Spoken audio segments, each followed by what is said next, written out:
The other big story, the targeted killings that continue in Jammu and Kashmir. Two laborers have now been shot dead, another injured in a terror attack in Kulgam. The terrorists opened fire at the laborers at Wanpo area of Kulgam. The area was then cordoned off and search operations conducted. But here is the big concern.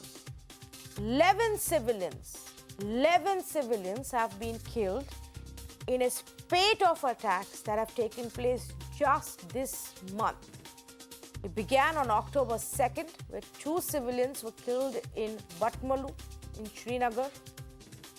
Then we had another incident of a renowned pharmacist, medical shop owner, Makhanlal Bindru, who was shot dead, suffered multiple wounds. Then came the incident of a street vendor who was shot dead in Madina Chowk in Lal Bazar in Srinagar. He was from Bhagalpur in Bihar. Then there was another civilian, Mohammad Shafi Lone, who was shot dead, head of the local taxi stand in his district. A principal was targeted next, shot dead. Another teacher targeted on the same day, killed. Terrorists then went on to gun down a migrant carpenter, a pani puri vendor from Bihar. Two laborers now killed. There is a larger pattern and a very clear message that I don't need to tell you. The intention to target certain people, certain communities, to put about a message that Jammu and Kashmir is unsafe for outsiders, and that the terrorists will continue to now target civilians and not just forces. A clear attempt to disrupt peace and perhaps also create some kind of a divide, inside or outsider, communal, whichever way. But to create that divide, to instill fear, most importantly, in the minds of people, such that any attempt to go to a state of normalcy, a full-fledged democracy, with elections being held, with people going about their businesses, with people setting up new businesses, with development work going on, such that all of that gets hampered. Now, this is a new strategy in a sense. We haven't seen this take place in the last many years and will require a specific response. Now, what should that be? Clearly, just stepping up security is not going to perhaps stop it immediately, because honestly speaking, you can't have security personnel present everywhere. You can't have security personnel guarding every civilian. But you will need good intelligence. You will need an extremely strong intelligence network to know what is going on. You will need a good outreach program to speak to people to ensure that this fear doesn't spread. And then you will need a fresh counterterrorism strategy. To discuss all that, we have experts joining us tonight. Lieutenant General Satish Dua, retired Army General, former GOC for 15 Corps, Kuldeep Khoda, former DGP of Jammu and Kashmir, and Sushant Sareen, strategic affairs expert and senior fellow ORF, joins me this evening. General Dua, good to have you with us. You've spoken about it exhaustively, you've even written about it, but as time progresses, we're seeing more and more instances, and it's becoming clearer what the strategy is. What do you propose should our response be? Look, first of all, it is very clear that as things improve or have shown some improvement over the last 2 years after Article 370 was diluted, there seems to be a frustration in the minds of the terrorist groups, the separatists, and their handlers across in Pakistan. And that is why this is targeted towards reinstilling that fear in the Kashmiri minds. As life is proceeding towards normalcy, there is less violence on the streets than before. As tourism picks up and everyone starts, moving as if the life was getting better and better, they don't want that to happen. So Uh, the other thing that happens now is targeted killings. With the targeted killings and picking on soft targets, there is a message to the people that uh, that look, there is this uh, propaganda ploy was there by Pakistan ever since the Article 370 was diluted, that this is to change the demography of Kashmir. So the message to the people over here by these targeted killings of soft targets, non-Muslims, Kashmiri Pandits, even other minorities, is that anyone who wishes to migrate or return to Kashmir, this is to throw a scare in their minds. And when that is the aim, new kind of terror groups are coming up. These hybrid terrorists, I beg your pardon, are being utilized. So there is a complete shift in uh, in their tactics. You ask me what can be done now. Firstly, let me say that this will require not only the security forces. The security forces uh, will certainly step up their activities. The intelligence agencies already have. You've seen what the NIA has done. We require intelligence agencies to work double time and use all the enablers, use all the tools at their disposal to now ensure that we ferret out all the OGWs, the overground workers, we ferret out those sleeper cells, and not only the hardened terrorists. The security forces need to work together to conduct operations. But let me also say that while security forces will certainly get on top of the situation, but to create a secure environment is something else. Mhm. That requires something more. Security forces will take care of violence on the streets or terrorists operating somewhere. But to create a secure environment that Kashmiri Pandits can move back, other minorities can feel safe. For that, you require all the stakeholders to work together. Not only the state, it has to be the civil society, it has to be all stakeholders, all other groups must participate. In every other state, whether Punjab or Mizoram, whenever issues have been resolved, it has only happened with the involvement of the civil society. So all I'm trying to say is that we require a larger approach for a secure environment, and that will take time. But the Yes. security forces will get on top of this terrorist violence uh, shortly. Yes, like you very rightly pointed out, this is different from the violence that you see, the pushback that you see on streets, or the targeting of the military bases or teams that usually takes place. But Mr. Koda, for that very reason, perhaps our preparations and response of the security forces will also have to be different, and a large part of that will be intelligence gathering to be able to know what the other side is planning, such obviously because we can't put soldiers everywhere to protect the civilians. Now, uh, what kind of a change in strategy would you recommend there, Mr. Koda? The security forces and the police have been doing an excellent job. The operations have been increasing. The number of terrorists neutralized have also been quite good. At the same time, about intelligence, I must say that most of the operations are based on intelligence inputs, which is developed locally as well as by various intelligence agencies, whether it's technical or human or other types of information flows to the police or to other agencies. Having said that, as General Dua mentioned about the secure environment, as long as you have soft targets like Kashmiri Pandits or the non-locals there, they can always be targeted. They are a sitting duck sort of thing. So, as long as we don't have complete normalcy and to go for some change in our strategy and have a clear-cut policy of dealing with Kashmir to bring it back on rails, we'll be just pushing the things under carpet and forgetting it, saying that we can always say that yes, civil society has to come up to the requirements and restore the situation as happened in Punjab. But it has not been happening in Kashmir for the last 32 years now. So to expect that change will be putting the ball in others' court and expecting something which has not been coming through. So obviously we have to think in terms of change of strategy, whether it is the external dimensions of the strategy or the internal dimensions.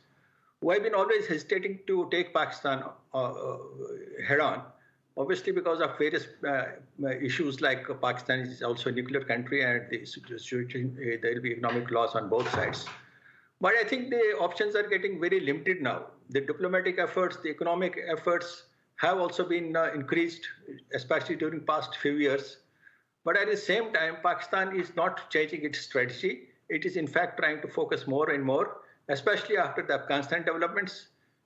Their forces, the ISI modules and the JASH network and LET network, which was operating along with Taliban in Afghanistan, they have come back.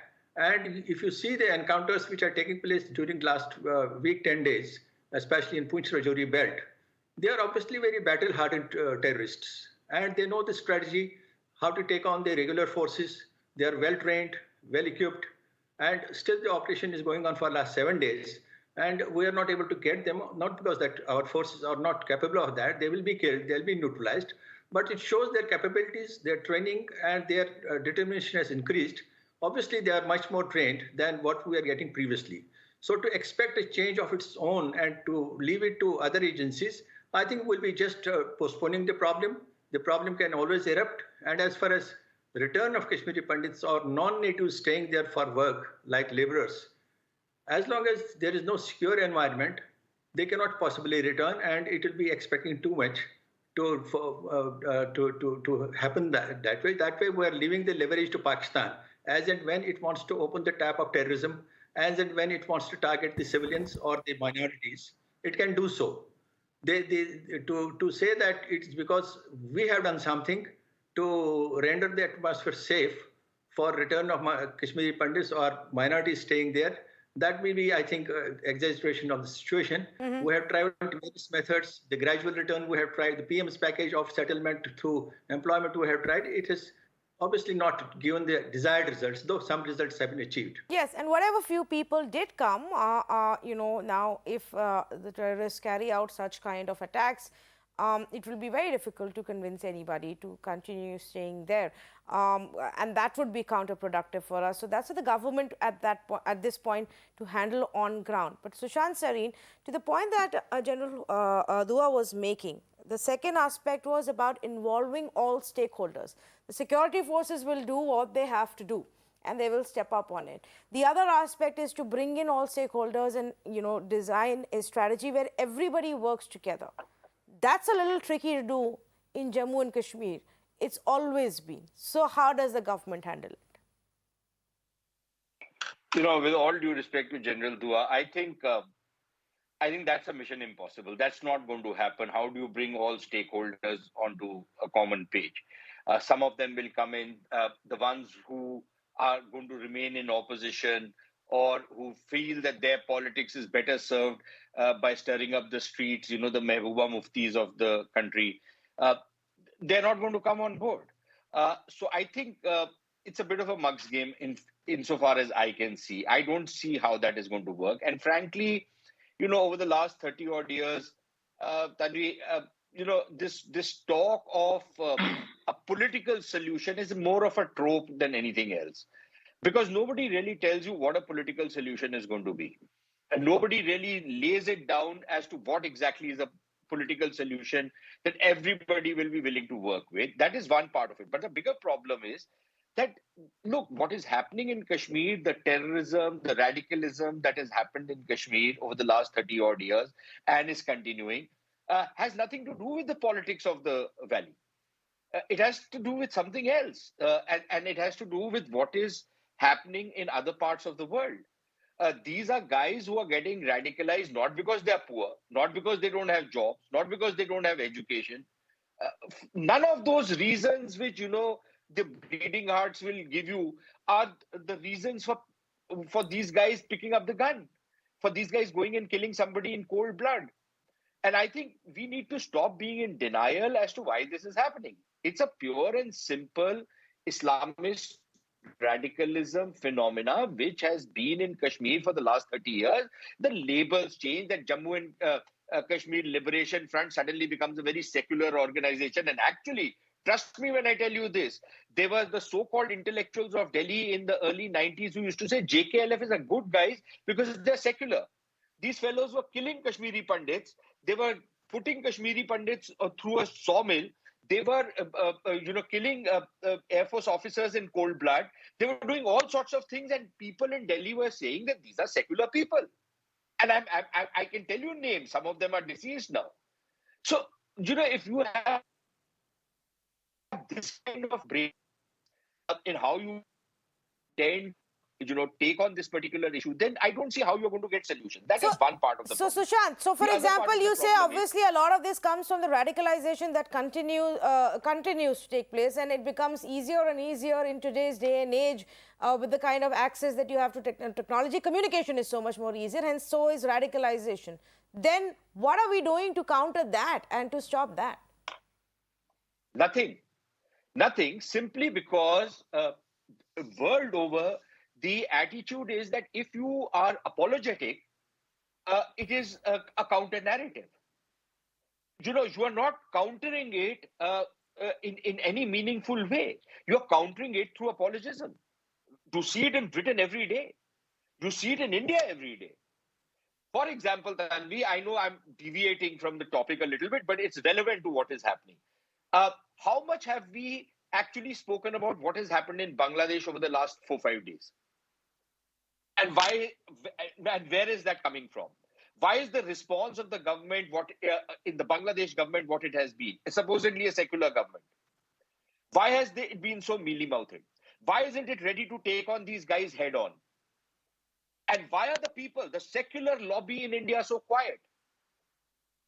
And please remember, it's that same lobby which says that, look, what is happening in Bangladesh is a reaction for what is happening in India. That's the justification which is given. Yeah, but all the narrative building around that has When to you happen, have- can happen. People can take sides. People can, justify how they want. What should really interest you and me is what the governments of the day are able to do or not do. Now, if despite having a government which is so clear in what its idea is and what it wants to do in Jammu and Kashmir, and it's not going to go soft on the strategies to be implemented there, is still not able to do it, then the question that I'm asking Tanvi, is, then why not now? Tanvi, the problem is not that they're not clear about what they want to do. The problem is they're not clear about how they need to do it. Yes. And I think that's where the problem is coming from. So I know, and they've done some very good things. Let me give them the credit where it is due. And yet, how the entire thing has to be managed, I don't think they're very clear about it. Okay. I don't see that level of clarity. Well, So I let think me that is just where put the it. disconnect is Let me coming add. in. Let me also agree with you and add this. There is no easy solution. General Dua, there isn't an easy solution to this extremely layered and complicated problem that we are now looking at, possibly because of all the wrong decisions and strategies that political establishments may have implemented there in the last two and 3 decades. But is there a way out, or do we just accept that at this point the security will have to step up? We will have to, for some time fight infiltrators with harder strength at the border, and then hope that at some point this subsides and we can move on to the next challenge? So, in my opinion, security forces can put down the manifestation. Manifestation is the violence. So, we will take care of it. That is internally. Have done so earlier in the past also. Also, on the external front, we tackle Pakistan. We've already carried out a couple of cross-border strikes.